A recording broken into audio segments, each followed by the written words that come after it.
think the stickers say it all. Badass welder.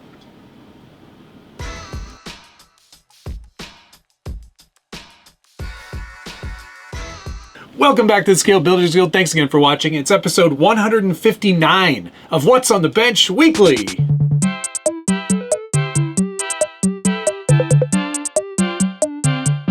And if you're not familiar with this show, it's where I take you through the projects that I'm working on, things that are on the bench, welding helmets, whatever. Sort of a catch-all. I am a certified badass welder, though. Last week we spent a lot of time talking about the new Night Customs Terra Recon project. There is a giveaway for that, and I have not given it away yet, but I will very soon.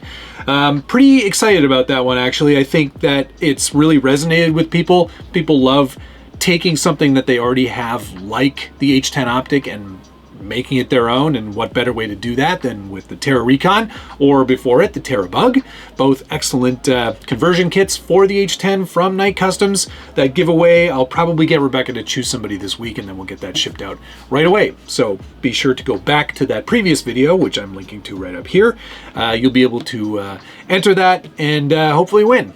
It's printed in PLA Tough. It's white.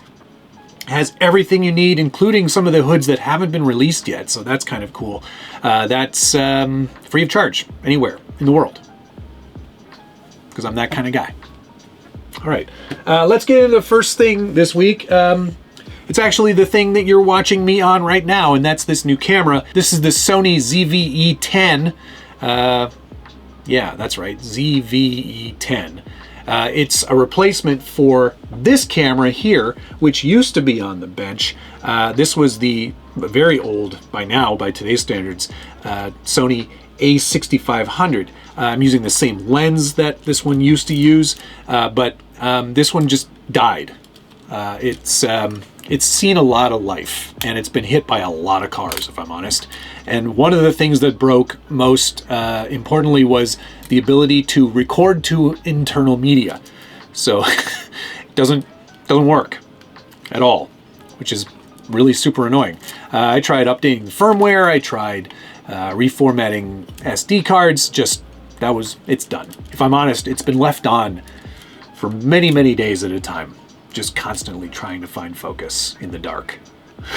So it's been replaced. The ZV-E10 is really nice. It's small, compact APS-C style camera, 4K shooting still. It has a much better autofocus, so when you're looking at an object and you want to have nice, close looking things in focus, it finds that focus a lot easier. There's also a display, which I can look at right, like I'm looking at right now, and see that it's recording, which is very handy. I'm pretty excited about having a replacement camera that literally does nothing other than sit right there. Nothing else has changed. Still have all the other cameras. So, yes, lots of welding stuff has been showing up. I've been sort of, because Josh sent me, here, I think, did I show this off? I must have shown this off. The Arc Captain, yeah? Just this little guy here. I know nothing about welding, so this is going to be an entirely new setup for me. I'm gonna have to go watch all of Josh's TIG welding videos. I've done a little tiny bit of TIGging. Oh my gosh, almost dropped it. I've done a tiny little bit of TIG work at Josh's place, so I've kind of got the basics of what I need to do, but I'm sort of going to be learning as I go and chronicling all of my failures with you. And I think that's important, because knowing how to do something and sharing it with others is one thing. Not knowing how to do something and sharing it with others is another thing entirely. And I'm kind of looking forward to sharing all of that with you. So along with that, we've now got a flow meter regulator, also from Arc Captain. We've got one of these clamps, because we're going to need that. The braided ground cable, that's coming. I need to get an argon tank. What else do we need? A bunch of stuff. There's lots of things, many, many things. Lots of things. But it's all starting to show up, which is great. Yeah, it's going to be a bit of a thing. I'm nervous about it. but I'm also excited because it's just going to open another set of possibilities. And one of the things that I'm looking forward to doing is because of this URCA event coming up in August, I'm sponsoring that event. Like the Scale Builders Guild is sponsoring that event. If you're interested in that, I will find a event link for you. It's on Facebook. Put that link down below. But basically, it's sort of a catch-all for all of this hobby: scale, trail trucks, crawlers, rally cars, buggy event, boats, everything except flight. I don't think I remember seeing anybody doing any flying. But it is an excellent event. I'm sponsoring the rally race and the show and shine. So what I'm doing for the rally event is I'm actually building a rally staging kind of platform that the cars would drive up onto. You get a picture taken and then off they go. We're going to time the whole event. It's going to be really cool. There's going to be a tarmac stage. There's going to be dirt. It's going to be exciting. I'm really looking forward to it. My friend Teleguided is going to be helping with a lot of the scale accessory stuff. So lots of great photo opportunities. I think it's going to be a really fun race. We'll probably do multiple heats. I don't know. We haven't worked out all the details yet, but it's going to be really exciting. And one of the things that I'm doing is I'm actually designing that rally staging platform in Fusion 360.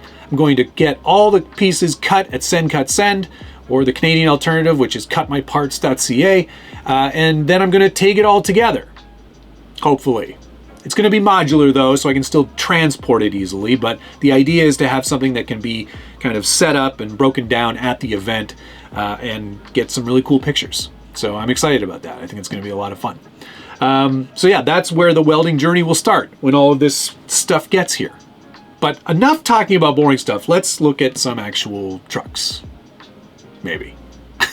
On to the next thing. First on the bench this week, it's the new well, not new. There's nothing new about this. Actually, there are a few new things, but this is the re-release of the Tamiya F-150 Ranger XLT. And man, I cannot tell you how excited I am to have this. This is obviously a re-release of one of Tamiya's most earliest kits, based on the Sand Scorcher platform. I believe the Sand Scorcher came first, then this. Anyway, very excited to have this. Tamiya sent this to me pre-release because I don't think this comes out for a couple months, which is really exciting for me and for you because I'll be building it live this weekend. So stick around for that. That's going to be a lot of fun. Not a difficult build by any means, but I think what is most interesting about this kit is that typically I would do box art because, I mean, look at it. That box art is amazing. And the body comes molded in blue, which I think was also an original feature. As you can see, a blue body. You blew it! What we're gonna do, I think, based on my member feedback, and we'll get to that in a second, is we'll do non-box art. We're gonna do something a little bit different with that one. So that's gonna be really fun. One of the differences that they've done here is this part of the grill is separate from the rest of the grill. I didn't know that they did that, so I don't remember seeing that on the Blackfoot body or any of the originals of this build, so that's something new for sure. But otherwise, it's going to be a pretty fun build. Not packaged in a blister pack style, but still, they've done a nice job of kind of organizing everything and making it feel very vintage Tamiya, which that's the vibe, right? However, it will be rather modern because it will have a Hobbywing 1060, which is included. But otherwise, all original, baby. So what we're gonna do for body and paint, I think we're gonna do a blockhead motors theme. So we're gonna try to do something a little bit different with that. Maybe a heavily weathered style. I don't know. We'll see how it goes. But stick around for the build this weekend. I think that'll be a lot of fun to watch. And obviously, really nice to have your participation. Speaking of participation, if you're interested in participating further, there is the YouTube channel membership where you get to see stuff like this, where I unboxed this before everybody else. You get to watch all sorts of behind the scenes content, tips and tricks, how-tos, travel logs, all kinds of additional content that you cannot see anywhere else, unless you are a member. And please take a moment to help me thank all of the loyal ding-dongs for being a part of this great tight-knit community. It's an excellent way to share a little bit more. Get to see some foibles. If you're interested in that, link down below. Thanks again to all of those ding-dongs. Yes, so Ford Ranger F-150 XLT will be built live. It'd be really great to have you along for the journey. I'll post a thing on that Saturday during the day for all my European friends. All right, on to the next thing. Next on the bench, here is my VS410 straight axle project. I'm building this Loops model Defender single cab pickup. This Loops model, they're not in existence anymore, which is really sad because they made some really cool injection molded stuff like this body here. This is before anybody was doing anything like this with these Defenders. It was pretty much a one-off kind of project. And you can see the bed is also injection molded and very, very cool, I might add. It's a nice piece to have, and I'm excited to build something. I am going to be cutting it up a fair bit in order to keep the shock towers installed, because I wanted this to be a little bit more performance oriented but still quite scale. So I found a nice set of these Boom Racing 1.9 beadlock wheels. I've used these before. In fact, they're on my BBX. They're an excellent wheel, nice narrow offset, and look quite good as sort of like a complement to a Defender, and they're sort of meant for a Defender, so that works really well. But it's obviously going to be a little bit higher up here. Not going to be a ton of clearance. I may have to do a little subtle trim on the fenders, but I want to try to keep it as stock as I can. I'm really pretty stoked to get this put together. I think it's going to be a fun build. I'm going to have to build some of my own printed mounts in order to get all this to kind of sit in the right place, but I'm pretty excited. I think this is going to be a fun one. This is sort of like, every year I like to say to myself, I need to build a project that is still kind of scale and lets me kind of flex that scale muscle, but also lets me have a bit of fun and actually have a truck that performs fairly well. And that's where I'm trying to take this one. Leaving the shock towers intact. I'm not going to do a lay down shock or a reduced travel shock. I want it to be kind of performance oriented. We'll do a rear metal cage for the bed of this pickup truck, and build out a metal bumper and kind of treat this to be sort of like scale but also built, if that makes any sense. And using a Vanquish VS410 straight axles kit platform made the most sense to me because I think it's a really great performing chassis. Another vehicle in my sort of lineup that I've done this same thing with was Darla. And while Darla is a leaf sprung truck, it really was kind of designed to be a much more performance oriented leaf sprung truck and still kind of keeping the scale details. Like I got to do all of my really cool paint work that is mimicking the actual truck that exists in real life. I did a bunch of body modifications to make this look more like a traditional extra cab SR5 as opposed to what RC 4-wheel drive put out. It does have an engine bay, and not a great one by any means, but it's there. It's just sort of, again, meant to sort of be scale adjacent, but also based more around performance. It is also a VS410 with the leaf spring conversion kit from Twisted Fab Co. and Leaf Merchant Metal Fab.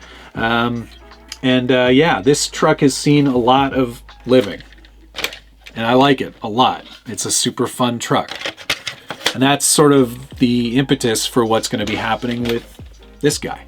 So we've got sort of, this one was built, what, 3 years ago? 2 years ago? When did we go to Proline by the Fire last? 2019? No. 2021 or 2022? Or 2023? I can't remember. It doesn't matter. This was built a while ago. This is going to be the sort of the replacement for this. Not that I'm getting rid of it. Don't get your hopes up. So yeah, lots of stuff happening. One more thing to share with you though. So before we say goodbye, one more thing. Here's a special treat for all of you. Tundra body. It's yeah. This is where these kind of start. After many hours of printing, this is what you are left with. I've also started sanding mostly this one. I did all the sanding prior to assembly, which was really smart, actually. I give credit on that to Richard, Turks and Jerps. He's like, oh yeah, sand these before you put it together. It'll be so much easier on you, and it was. There's obviously going to be a lot more sanding to be done before these go into primer, but at least you get to see sort of how this comes together. Printed in PETG HF, and then joined with CA first. And then I go in with the electric staples, the hot staples that get basically melted right into each panel to keep everything together. And then after that, we go in with some plastic JB Weld, which is designed to bond plastics forever. It does have a bit of flex in it, which is good. And then just for a little bit of added strength, just some carbon fiber and epoxy over the windshield and sort of one of the main more questionable joints. So that is what that is all about. I know it's messy, but it doesn't have to be pretty because no one will ever see it. It also helps double as sort of the filler for the windshield area that was never part of this print. It's an odd print, I will tell you that much for sure. But nice and strong, some flexibility, which is good. And yeah, then we're on to next steps, which is chassis construction and, well, chassis modification, because we're using SCX6s, and then putting everything together. So yeah, last 2 of these to do, and these have to be out the door first, second week of May. Then we're all done. So there you go. That's going to do it for this episode. Thank you so much for sticking around. Lots more to come, so don't go anywhere. See you again soon.